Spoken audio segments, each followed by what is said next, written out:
working hand in hand with the junk food industry to do this at a time when Americans are suffering from, public health disaster due to poor diet, right?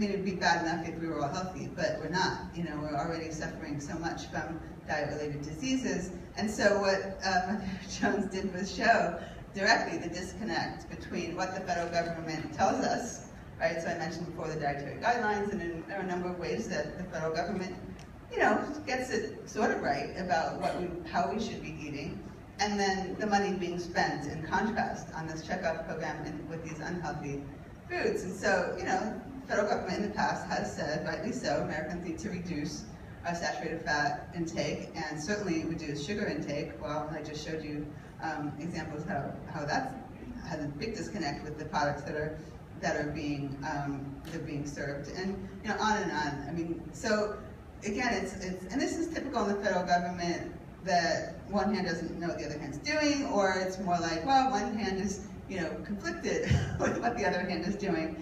So particularly the U.S. Department of Agriculture has a huge conflict of interest in that.